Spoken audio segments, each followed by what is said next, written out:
अस्सलामुअलैकुम। साक्षी खबर में आपका इस्तकबाल है। आज 23 जमादी सानी है। सुर्खियों से पहले सुनते हैं हदीस शरीफ। बिस्मिल्लाहिर्रहमानिर्रहीम। हज़रत अबू हुरैरा रज़ियल्लाहु ताला अन्हु से रिवायत है, रसूलुल्लाह सल्लल्लाहु अलैहि वसल्लम से पूछा गया, इस्लाम क्या है? आप सल्लल्लाहु अलैहि वसल्लम ने फरमाया कि तुम अल्लाह की इबादत करो और उसके साथ शिरक ना करो, नमाज पढ़ो और ज़कात अदा करो और रमज़ान के रोज़े रखा करो। और अब सुर्खियां। नवाब मीर बरकत अली खान मुकरम जा बहादुर की मैयत को बुध के रोज हैदराबाद लाया जाएगा। उसी दिन मक्का मस्जिद में अदा की जाएंगी नमाज जनाजा। 18 को खम्मम में VRS का जलसे आम तैयारियां जोरों पर। 3 बुज़राए आला की शिरकत का इम्कान। कामारेड्डी के मास्टर प्लान के खिलाफ एहतजाज हुआ शदीद। किसानों ने काउंसलरों को 20 तारीख तक दी इस्तीफा देने की मोहलत।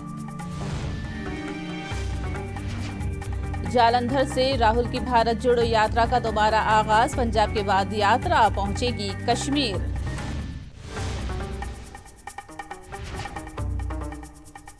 और अब तफसील। नवाब मीर बरकत अली खान मुकरम जा बहादुर की नमाज जनाजा चहारशंबे को मक्का मस्जिद में अदा की जाएगी और मक्का मस्जिद के दामन में ही मौजूद उन दीगर आसिफ जाही हुक्मरानों के खबरों के पास उनकी तदफीन अमल में आएगी। बुध के रोज उनकी मैयत बजरिए तैयारा तुर्किया से शमशाबाद एयरपोर्ट पहुंचेगी और वहां से चौमोहल्ला पैलेस ले जाकर अवाम को आखिरी दीदार का मौका दिया जाएगा। बाद में वहां से मैयत को मक्का मस्जिद लाकर उनकी नमाज जनाजा अदा करने के बाद तदफीन अमल में आएगी।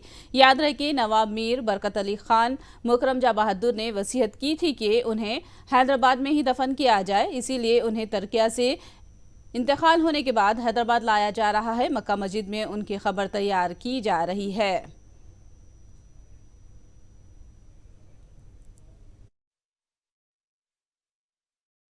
They are eagerly waiting to actually pay their respects and have a look at him for one last time.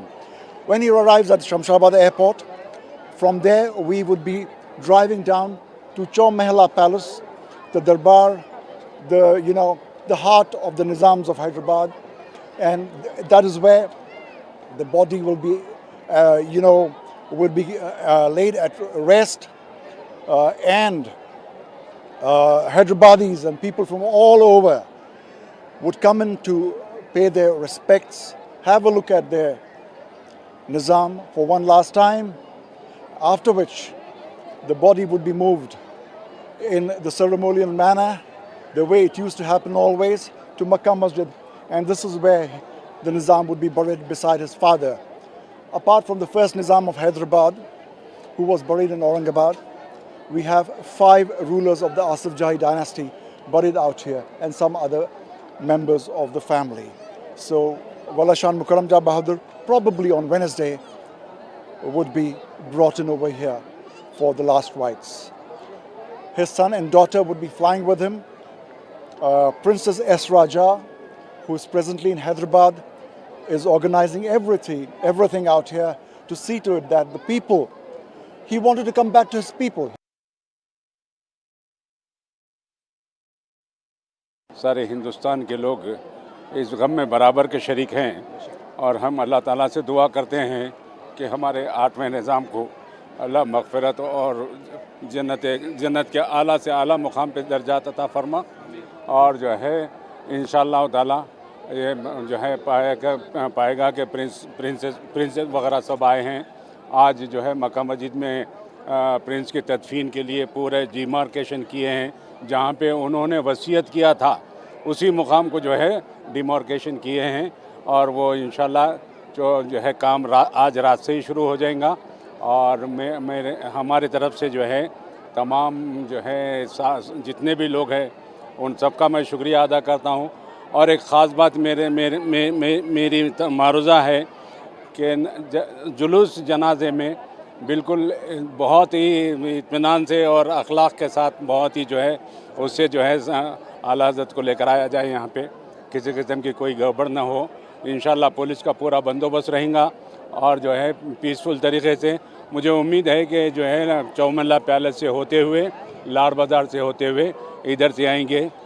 चार मीनार के सामने जो हमारी रोड है वो इंशाल्लाह पूरे जो है दुकानों वगैरह को भी हम साफ़ करवा देंगे और जो है आने के लिए जो है गमगीन जो है सिटीजन्स को सबको आने की पूरी जो है बंदोबस्त रखेंगे।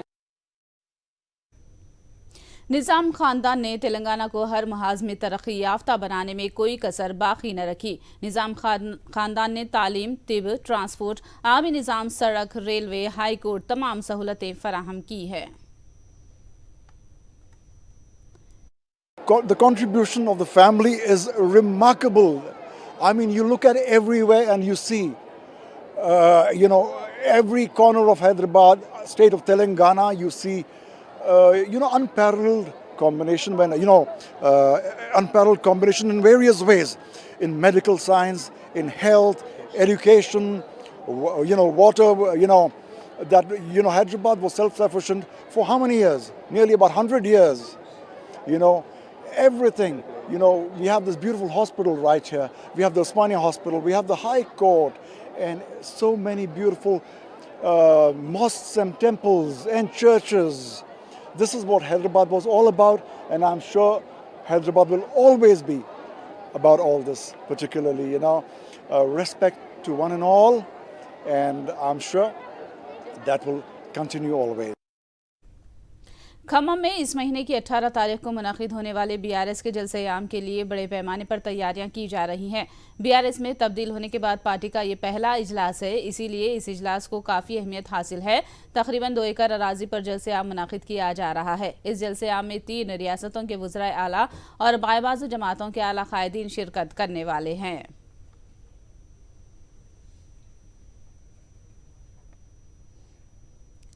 खम्मम जिले की तमाम असेंबली सीटों पर बीआरएस कामयाबी हासिल करेगी। खम्मम में बीजेपी की नफरत की सियासत नहीं चलेगी।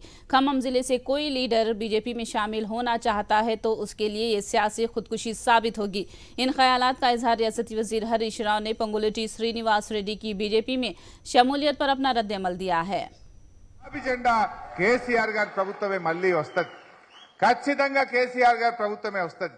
కానీ ఈ దఫా ఖమ్మం మీరు చరిత్ర తిరగరాయాలి। ఖమ్మంలో ఈ దఫా మనం 10కి 10 స్థానాలు గెలిచి తీరాల్సిందే। కాంగ్రెస్ పార్టీ అది ఉండే ప్రశ్నే లేదు, రోజు రోజుకు డౌన్ అయిపోతా ఉంది। బీజేపీ అంటారా, అసలు బీజేపీకి ఖమ్మం జిల్లాలో స్థానమే ఉండదు। ఎవరైనా తెలుసో తెలియకో బీజేపీలో చేరితే అది ఆత్మహత్య సదృశ్యమే।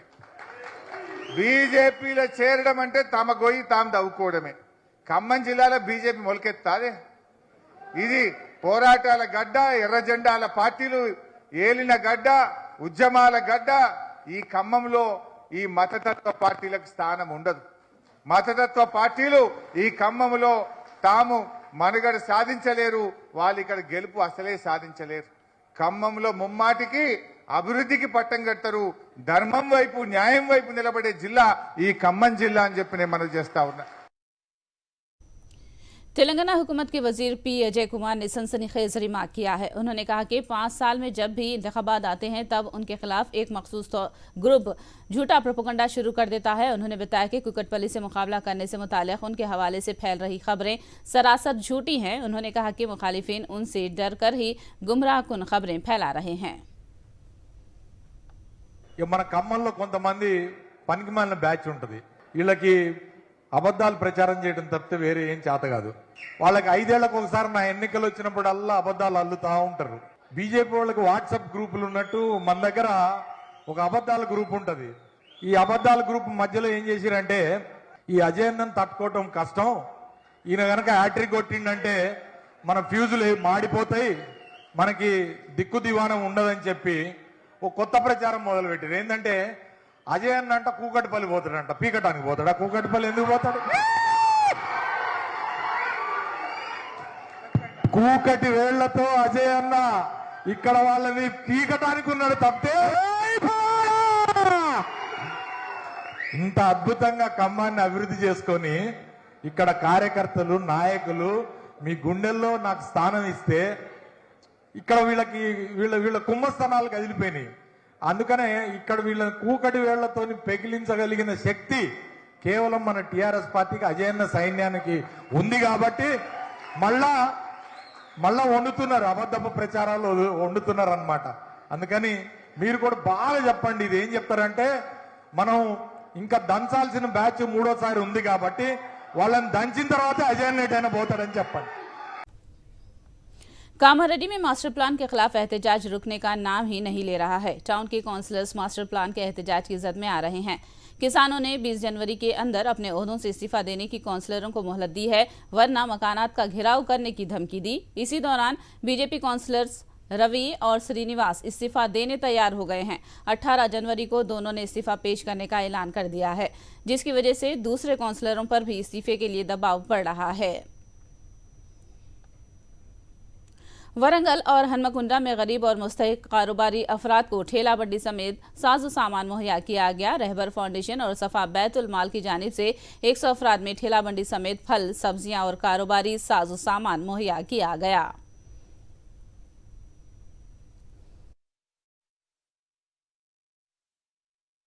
रहबर फाउंडेशन के तवस्सुत से गरीब और मुस्तहिक लोगों में खुद रोज़गार स्कीम के तहत उन्हें रोज़गार फराहम करने की कोशिश की गई। जो लोग ठेला बंडी के ज़रिए से मेवा बेच सकते हैं या तरकारी बेच सकते हैं या चाय की दुकान लगा सकते हैं या तलन की दुकान लगा सकते हैं, उन सबको सामान के साथ बंडी और पूरा सामान दिया गया। और इसके पीछे मकसद यही है कि हमारे लोग जो कमज़ोर हैं वो ख़ुद अपने पैरों पर ठहर सके, इज़्ज़त से ख़ुद की मेहनत के साथ कमा सके, हलाल उनको रिस्क मिले। दूसरों के सामने हाथ फैलाने से बेहतर है ख़ुद मेहनत करके कमाए खाए। तो इसलिए सफ़ा बैतुल माल और रहबर फाउंडेशन के तवस्सुत से ये कदम उठाया गया है। अल्हम्दुलिल्लाह 100 अफराद पर मुश्तमिल ये प्रोग्राम है वरंगल और हनमकुंडे को मिलाकर, और ये 100 बंडियाँ सामान के साथ दी जा रही हैं। और बहुत से लोग इस वक्त और भी मुस्तहिक हैं। हम ये मुतालबा करते हैं दर्दमंद अहबाब से तो इस मामले में और आगे आएँ। दिल्ली में कौमी आमिला की बीजेपी मीटिंग से पहले वज़ीर-ए-आज़म मोदी का रोड शो जारी है।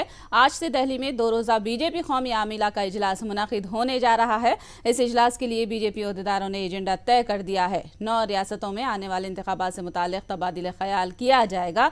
सियासी, मुआशी और खारजा पॉलिसियों से मुताल्लिक़ करारदादें मंजूर करने का इम्कान है। इजलास के आखिरी दिन वज़ीर-ए-आज़म मोदी खिताब करने वाले हैं।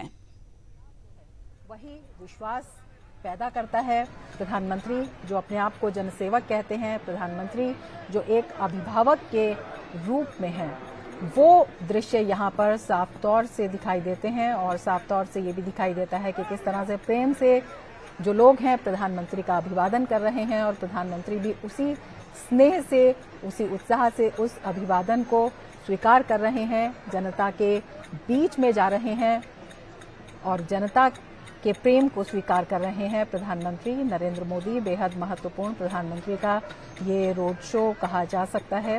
भाजपा की राष्ट्रीय कार्यकारिणी की बैठक से पहले सुबह पदाधिकारियों की बैठक हुई है। प्रधानमंत्री का रोड शो है और इसके बाद भाजपा की राष्ट्रीय कार्यकारिणी की बैठक होगी, जिसमें तय किया जाएगा कि किस तरह से जो आगे की रणनीति है, बीजेपी जो सबका साथ, सबका विश्वास, सबका विकास, सबके साथ चलने की बात करती है, उसे संक्रांत के मौके पर हुकूमत ने किसानों के खातों में नकद रकम मुंतकिल की है। धान खरीदारी से मुतालिक 1500 करोड़ रुपए किसानों के बैंक खातों में जमा किए गए हैं। अब तक हुकूमत ने धान की खरीदारी के एवज 4813 करोड़ रुपए किसानों के खातों में जमा कर चुके हैं। महज 21 दिन के अंदर उनकी रकम खातों में जमा होने से किसानों ने मसरत का इजहार किया है।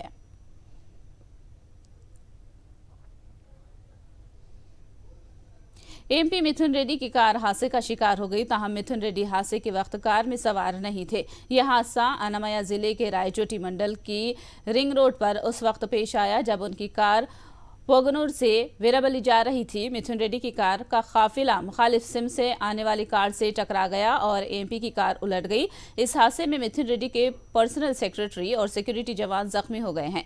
जख्मियों को रायचोटी के सरकारी अस्पताल में शरीक करवाया गया है।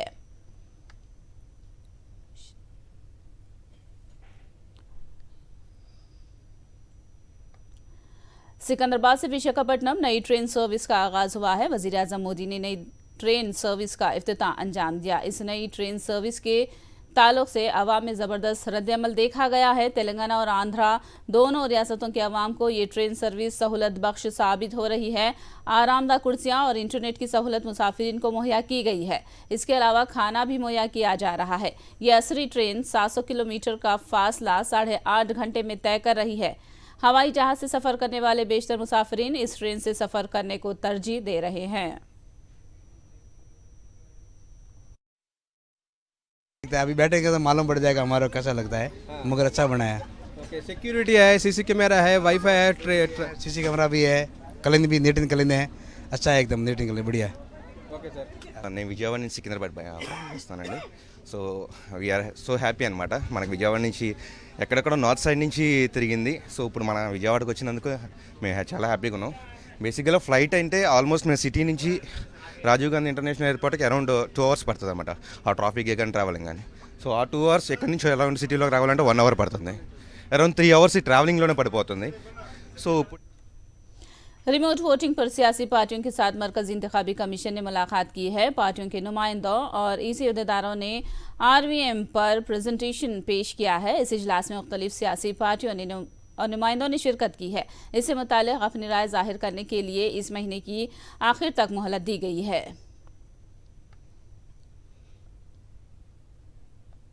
राहुल गांधी की भारत जोड़ो यात्रा जालंधर में दोबारा शुरू हुई। MP संतोष सिंह चौधरी के इंतकाल के बाद इस यात्रा को 30 घंटों के लिए रोक दिया गया था। कन्याकुमारी से शुरू हुई भारत जोड़ो यात्रा इस महीने के अवाखिर में कश्मीर पहुंचकर इख्तिताम को पहुंचेगी। भारत जोड़ो यात्रा ने मुख्तलिफ रियासतों का इहाता किया है।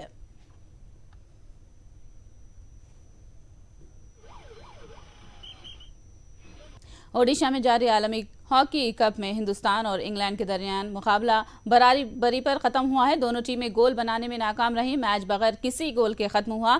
ओडिशा में जारी आलमी कप हॉकी को लेकर जबरदस्त जोश व खरोश पाया जाता है। स्टेडियमों को खूबसूरती के साथ सजाया गया है।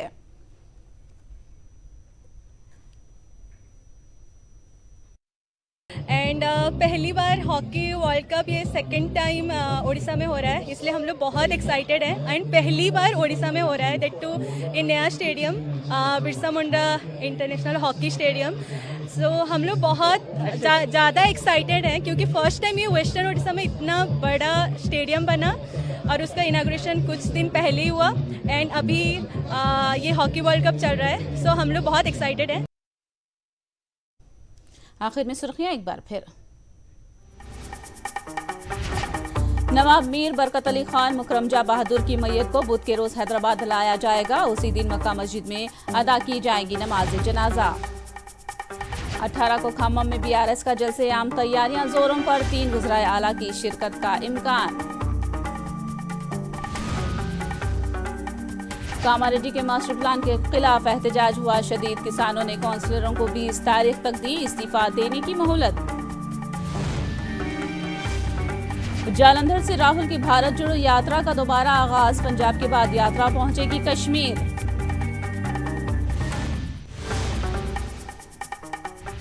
साक्षी खबर में फिलहाल इतना ही। साक्षी टीवी पर खबरों का सिलसिला जारी रहेगा।